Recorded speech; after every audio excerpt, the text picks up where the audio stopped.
urusan mereka nggak percaya, tapi bagi kita meyakini itu suatu hal yang kita percayai. Ada kejadian di Masjid Nabawi, ada seorang imam namanya Imam Utsbi. Imam Utsbi ini setelah ziarah kepada Nabi, kemudian beliau bersandaran di tiang Masjid Nabawi sampai tertidur. Tetapi sebelum tertidur itu, awal mulanya beliau melihat ada orang Badui, orang pedesaan datang ke makam Nabi.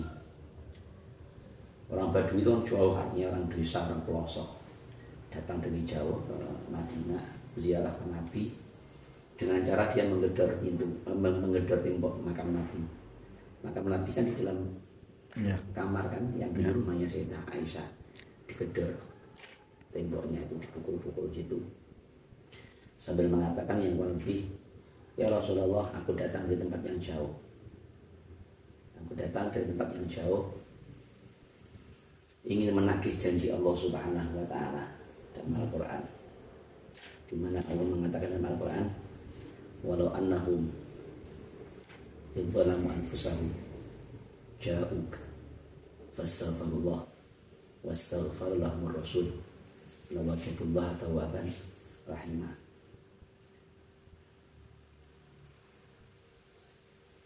Andai saja mereka itu, manusia itu, berbuat zalim kepada diri mereka sendiri, ya pastinya nggak ada yang tidak zalim, kita kan semua kita orang yang zalim. Tetapi mereka jauh mau datang kepada engkau Muhammad.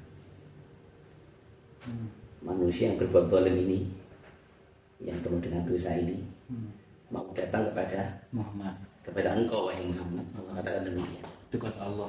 Kata Allah Ta'ala, ya, jauh fastaghfirullah. Tujuan mereka datang kepadamu itu fastaghfirullah. Mereka minta ampun kepada Allah. Kepada Allah ya, dengan Muhammad. Fastaghfirullah. Tapi Rasul nggak tinggal diam. Rasul itu kalau kepada umatnya nggak tinggal diam. Rasul itu selalu protek umatnya. Walau sudah di dalam kubur, tapi Nabi itu tetap protek umatnya. Dalam hadis dikatakan, kalau ada umat berbuat baik, Nabi tahu. Hamidullah, aku muji kepada Allah, kata Nabi. Kalau ada umatnya berbuat baik, Nabi tahu. Karena setiap amal kita dilaporkan kepada Nabi, dan Nabi memuji kepada Allah. Sebaliknya kalau ada umat berbuat jelek, Nabi juga tahu. Karena memang malaikat ada yang ditugaskan untuk melaporkan semua itu kepada Nabi. Tapi Nabi nggak tinggal diam. Istaghfirullah lahum. Aku mintakan ampun kepada Allah untuk dia. Makanya Itu Nabi ya. itu Nabi kita. Itu Nabi kita, sebaik-baik Nabi untuk kita. Kita yang berbuat dosa, kita kadang kalau lupa untuk beristighfar kepada Allah, tetapi Nabi kita yang memintakan kepada Allah Ta'ala ampun untuk kita umatnya. Apalagi coba ya, sebaik-baik Nabi untuk kita. Nah ya, fastaghfirullah, mereka datang kepadamu tujuannya minta ampun kepada Allah. Nabi nggak tinggal diem. Wastaghfar lahumur rasul. Lantas Rasul memintakan ampun kepada Allah Ta'ala untuk dia, untuk orang-orang yang mau datang kepada Nabi tadi, maksudnya. Terus apa kata Allah Ta'ala janjinya? Lawajadullah tawwaban rahimah. Asal kita mau datang kepada Nabi dengan maksud untuk berwasilah kepada Nabi untuk sampai kepada Allah, pasti mereka akan mendapati Allah Ta'ala itu adalah yang maha tawwaban, penerima taubat, rahimah. Itu hanya orang Badui ini dengan menggedor-gedor Hujrah Syarifah, yang ruangan misalnya Nabi. Rasulullah datang di tempat yang jauh, ingin menagih janji Allah Ta'ala atas dosa-dosa saya, dan saya berwasilah kepada Allah Ta'ala melalui engkau. Tetapi dengan caranya yang seperti ini, Imam Utsbi itu janggal di hati. Ini orang datang ke Nabi kok tidak punya adab, ini orang datang kepada Rasul kok tidak pakai adab, tapi namanya orang desa, namanya orang Badui, namanya orang awam, ya kan? Tapi cukup janggal di hati Imam Utsbi. Imam Utsbi sampai akhirnya beliau tertidur. Nah, ketika tidur itu ada syair sebenarnya teman saya tidak hafal. Ada syair juga yang dibaca oleh si orang Badui tadi ketika sowan kepada Nabi. Ada beberapa syair. Ada beberapa syair yang saya mohon maaf tidak hafal syairnya. Akhirnya di dalam tidurnya itu Imam Utsbi mimpi didatangi sama Nabi Sallallahu Alaihi Wasallam. Nabi datang menuju kepada dia. Si orang Badui tadi. Bukan, Imam Utsbi yang tidur. Orang Badunya sudah berlalu. Orang Badunya sudah berlalu entah kemana, wallahu a'lam. Tapi dalam hati Imam Utsbi melihat tingkah laku orang Badui tadi itu ya janggal di hati. Kok udah sopan banget orang ini sopan kepada Nabi begitu. Akhirnya sampai tertidur dalam mimpi Nabi datang kepada dia. Dan mimpi Nabi itu hak. Man ra'ani fil manafat wa ra'ani haqqan. Siapa orang yang mimpi melihat aku, sungguh dia benar-benar melihat aku. Inna syaitan lam yatamthal bi, karena syaitan itu tidak mungkin bisa menjelma seperti Nabi. Jadi kalau mimpi Nabi itu pasti benar. Kalau ternyata ada orang ngaku mimpi Nabi, ya urusan dia dengan Nabi. Kalau ada orang ngaku saya mimpi Nabi, ya urusan dia dengan Nabi. Kalau dia jujur ya alhamdulillah. Kalau dia bohong, jangan dikira mengkadzdzaba alayya muta'ammidan falitabu maqadahu minan nar. Kalau dia berani berbohong atas nama aku, ya sudah neraka tempatnya. Nauzubillah. Mimpi Nabi itu benar adanya. Ya. Karena tidak mungkin syaitan menjelma Nabi, itu tidak mungkin. Tapi kalau sampai ada orang berbohong apalagi membawa nama Nabi mengaku bermimpi Nabi, ya bermasalah dia. Nah, karena ancamannya neraka. Tapi kalau dia memang betul-betul mimpi Nabi, tidak ada salahnya dia mengatakan. Karena Nabi manhak. Seorang yang mimpi Nabi itu pasti benar gitu. Imam Utsbi didatangi sama Nabi, dibangunkan sama Nabi pakai tongkatnya. Bangun akhirnya. Didapati Nabi di depan. Ketemu langsung gitu. Bukan lagi mimpi. Padahal Nabi awal mulanya mimpi. Padahal Nabi sudah wafat. Ya sudah. Oh ya terus. Awal mulanya mimpi. Dalam mimpi didatangi sama Nabi. Dibangunkan sama Nabi. Bangun dia. Didapati Nabi di hadapannya. Subhanallah. Allahumma shalli ala Muhammad. Jadi berarti dia sudah ketemu sama Nabi secara langsung. Akhirnya dibilang sama Nabi, kau tadi lihat orang Badui yang datang kepada aku. Iya Rasulullah.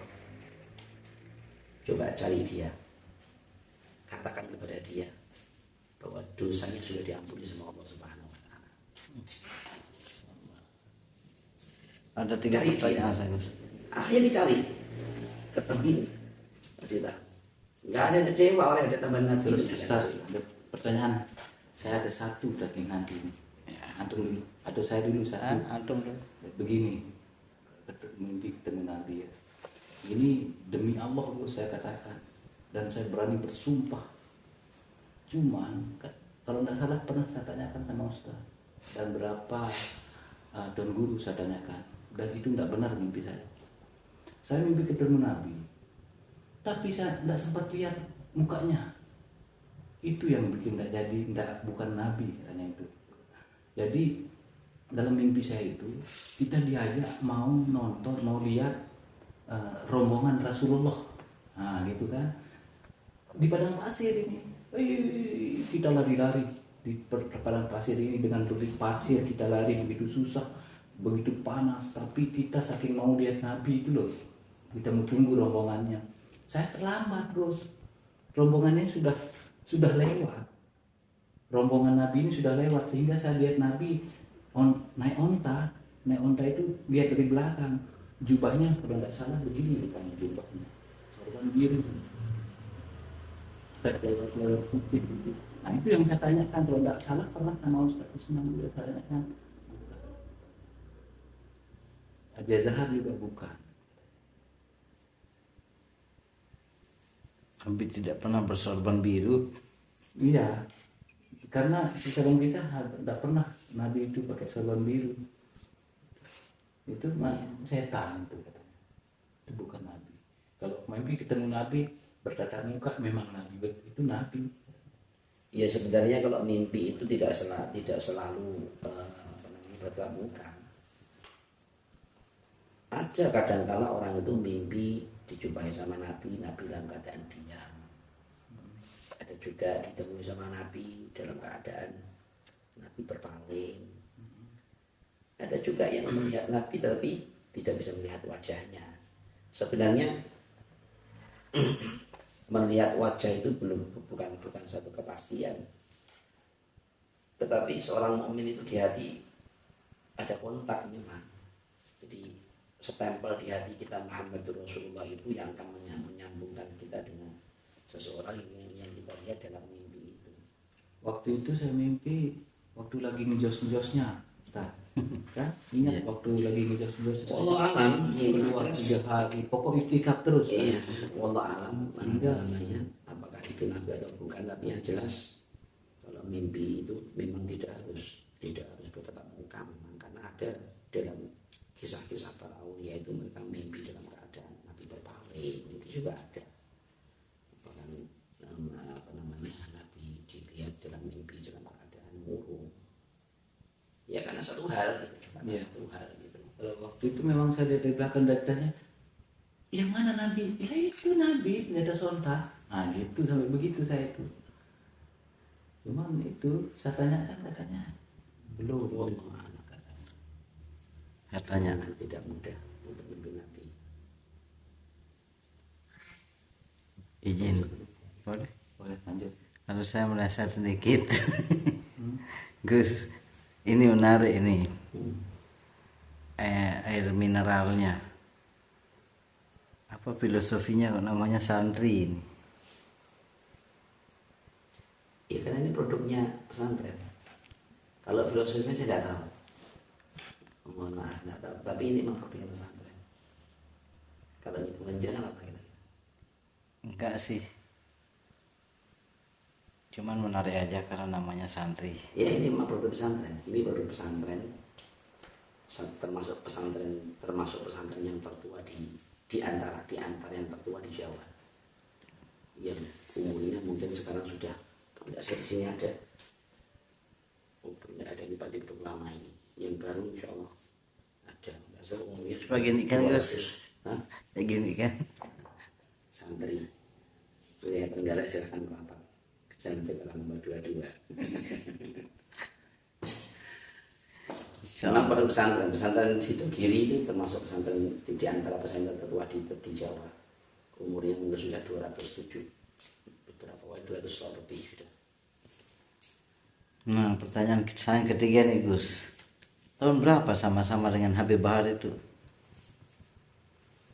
Saya mondok itu tahun di Bangil tahun 2003 sampai 2009 awal.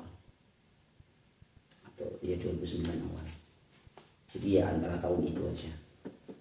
Antara tahun 2003 sampai 2009 awal. Tidak satu kelas memang, karena tidak umur jauh. Jadi Lebih tua Gus itu. lebih tua saya. Beliau kalau tidak salah di sana, waktu saya masuk di sana sudah lulus aliyah, sudah masuk kuliah saya, sudah masuk kuliah, sedangkan dia masih beliaunya masih umur SD lah. Oh, jauh beliau ya? Jauh. Oh, Jauh. Tapi kita tahu aktivitas dia yang setiap kali jam ngaji lari-lari sana kemari. Jemaah, masya Allah.